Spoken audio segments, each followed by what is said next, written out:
কেমন হতে চলেছে গ্রামের কৃষকের ফলন? ২০২৫ সালে নতুন করে ফসল উৎপাদনে কতটা লাভযোগ্য হবেন কৃষকরা তা দেখাবো আজকে। ২০২৫ সালে অনেকেই কৃষিকাজে বিভিন্নভাবে ব্যস্ততা রয়েছেন। তবে এবার কৃষিকাজে কতটা সফল পাবেন কৃষকরা তা হয়তো আপনারা জানতে পেরেছেন। কৃষকের ফসল এবং মোটামুটি ভালোই হয়েছে। তা দেখে অনেকেই কৃষকরা মোটামুটি খুশি হয়েছেন। তবে অনেকেই অনেক ফসল করতে যেয়ে লাভজনক হতে পারেননি।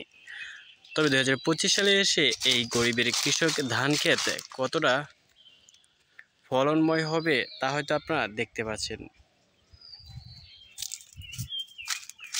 কৃষক প্রতি বছরে ২ বার ধান চাষ করে থাকে গ্রাম অঞ্চলে। সেখান থেকেই ধান বিক্রি করতে নিজের জীবিকা আহরণ করেন। তাদের ফসল এবার প্রায় মোটামুটি ভালো হয়েছে জানিয়েছেন তারা। আপনি যদি একজন কৃষি প্রিয় হয়ে থাকেন এবং কৃষককে ভালোবেসে থাকেন তাহলে অবশ্যই সবাই চ্যানেলটি সাবস্ক্রাইব করবেন এবং পাশে থাকা বেল আইকনটি প্রেস করে দিবেন। এমনকি নতুন নতুন ভিডিও পেতে অবশ্যই চ্যানেলটি সাবস্ক্রাইব করে পাশে থাকা বেল আইকনটি প্রেস করে দিন। চারিদিকে সবুজে ঘেরা এই কৃষকের ফসল।